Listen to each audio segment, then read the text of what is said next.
J'ai un ami pasteur que vous connaissez très bien, très connu actuellement, mais je tais le nom. Un jour, ça fait peut-être plus de 10 ans, il m'a dit, Joël, tu sais, moi jusqu'à aujourd'hui j'ai un combat. J'ai dit lequel? Il me dit, des fois j'ai des pensées qui me viennent comme quoi Dieu n'existe pas. J'ai quelqu'un que je connais, que j'ai encadré, il m'a dit, papa, je pleure tous les jours. J'ai dit, pourquoi? Il me dit, Seigneur. Il dit, papa, je chante, Dieu m'utilise, mais quand j'entre à l'église, je vois tout le monde nu.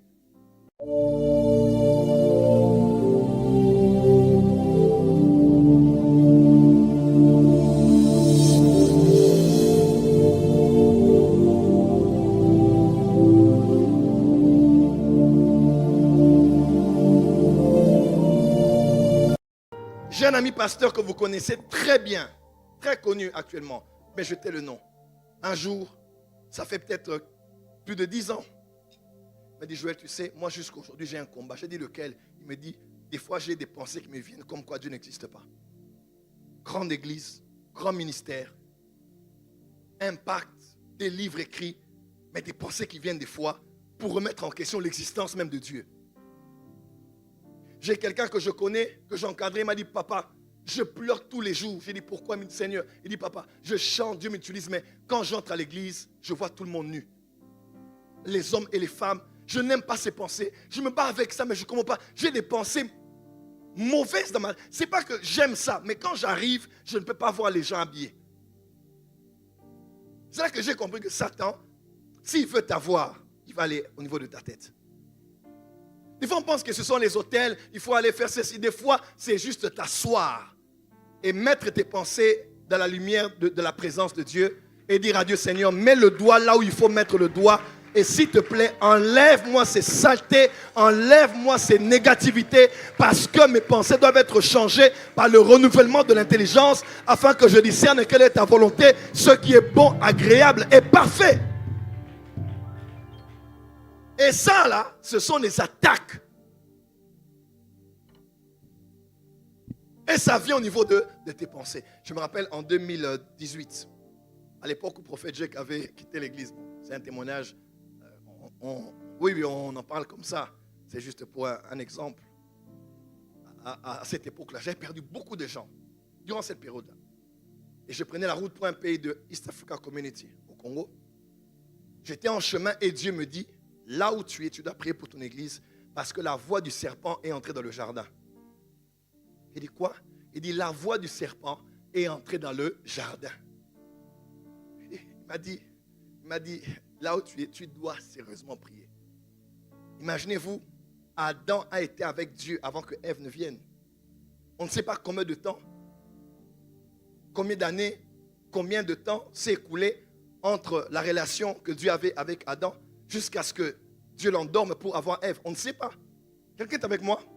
Ève vient. Il dit, voici cette fois-ci. Il commence avec Ève. On ne sait pas combien de temps ça a pris jusqu'à la tentation du serpent. Donc, ils étaient avec Dieu. Ils n'avaient aucun autel, aucun démon, aucun esprit. Ils n'avaient jamais péché. Mais quand le serpent vient, il élève la voix. À part Dieu qui avait parlé. Mais Satan a élevé, le serpent a élevé la voix dans le jardin. Sa parole a retenti dans les oreilles de Ève. Au point où elle a oublié totalement ce que Dieu avait dit. Dieu n'a-t-il pas dit? Il a commencé à manipuler les propos. Parce que le serpent a déjà perdu sa place auprès de Dieu.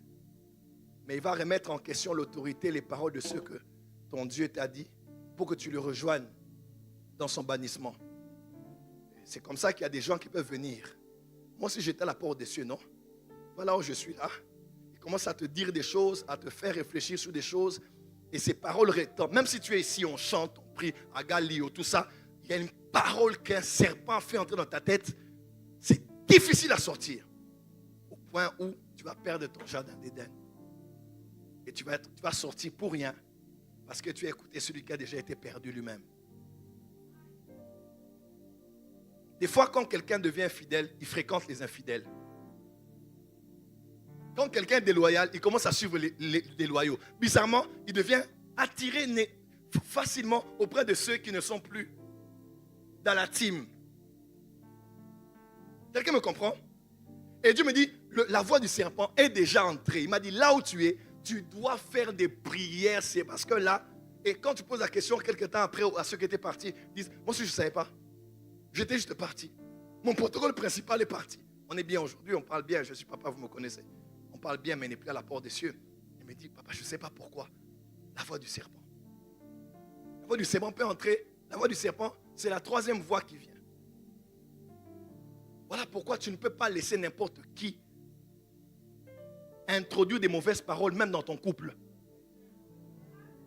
Attention les hommes, hein? Attention aux hommes, attention aux hommes. Vous connaissez les hommes, hein? Les hommes. Et puis toi, tu étais bien dans ton foyer et ton attitude commence à changer parce que quelqu'un t'a parlé. Et des fois même quelqu'un qui n'est même pas marié. Que la voix du serpent se taise au nom de Jésus.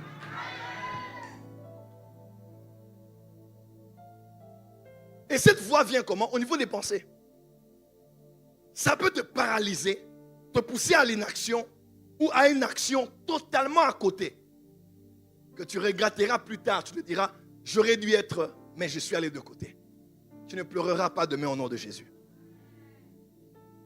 Dis à ton voisin, fais attention à tes pensées. Dis à ton voisin, fais attention à tes pensées. Change de voisin, dis, voisin, fais attention à tes pensées. Tu sais, quand Jézabel a juré, elle a dit, je jure au nom de mes dieux, la tête d'Élie ne restera pas sur son corps. Elle a juré, Élie, malgré qu'il a fait tomber le feu du ciel, malgré qu'il a tué un peu moins de 1000 personnes, 400 et 450, il les a tués, il les a égorgés. Une femme a parlé qu'il n'a même pas vu. La voix juste retentit, mais la voix, c'est la voix du serpent. Quand c'est entré à l'oreille, il a fui pour sauver sa vie. Il est devenu maintenant la victime. Et tout triste. Seigneur, je ne suis même pas digne. Prends-moi. Utilise quelqu'un d'autre. Oh, moi, ceci. Il a commencé à se plaindre. Déprimé. Des fois, tu as la victoire sur beaucoup de grandes choses. Mais il suffit que la voix de quelqu'un se lève et entre dans ta tête. Et tu peux dévier. Ça peut être la voix de n'importe qui. Ça peut être même de ton mari, de ta femme, même de ton père, même de ta mère. Et dans le coma spirituel, il n'y a pas de sentiments. Dans le coma spirituel, il n'y a pas de sentiments. Jésus lui-même a dit à Pierre, Pierre, ta parole là, ce n'est ni la chair ni le sang. C'est mon Père dans les cieux qui t'a révélé. Même chapitre, quelques temps après, Pierre vient et dit à Jésus, à Dieu ne plaise que tu ailles mourir à Jérusalem, tu ne dois pas partir. Jésus se lève et dit, arrière de moi Satan. Comment je peux confronter quelqu'un qui à peine m'a révélé quelque chose de la part de Dieu, quelqu'un qui m'a à peine encouragé, quelqu'un qui m'a à peine inspiré, mais je dois être sensible parce que Satan peut passer par n'importe qui quand il veut me décourager. Dans Matthieu 4, il est écrit, quand Jésus a parlé à Satan, on dit, Satan s'enfuit pour revenir en un temps favorable. Tu n'as pas dit Amen. Satan était face à Jésus. Il a dit, ok, d'accord. Il s'en est allé pour revenir à un moment favorable. Depuis Matthieu 4, il cherchait par qui il allait entrer. Il cherchait, jusqu'à ce que, bam, il a vu que Jésus a eu confiance en Pierre plus qu'en tous ses apôtres. Il dit, voilà, puisque maintenant il a placé sa confiance là, je l'aurai aussi là. Mais Jésus savait que ce n'est pas Pierre, mais c'est Satan derrière. Quelqu'un peut dire Amen? Dis Amen bien. Et Satan était revenu comment? Il était revenu derrière Pierre. Le moment favorable. Quel moment favorable? Le moment où tu as placé ta foi dans quelque chose. Voilà pourquoi, frères et sœurs, il faut avoir du discernement. Même si tu crois en quelque chose. Moi, je crois en mon instinct, il faut faire attention. Moi, je crois en mes rêves, il faut faire attention. Dans le combat spirituel, Satan va passer par ce dans quoi tu as placé ta foi. Des fois pour te dévier. Si tu aimes trop les prophéties là, moi je crois aux prophéties. On m'avait dit quelque chose à peine qui s'est accompli. Peut-être que la prochaine prophétie que tu reçois là, soit celle qui va te dévier. Voilà pourquoi ne sois pas conduit par les émotions, ne sois pas conduit par les rêves, ne sois pas conduit par les prophéties, sois conduit par la parole de Dieu et par le cerveau que Dieu t'a donné. Parce que le cerveau n'est pas diabolique, la réflexion n'est pas satanique. Tu peux réfléchir et faire les bons choix. Dis Amen. Oh, dis Amen bien là où tu es. Dis à ton voisin, ta tête est combattue.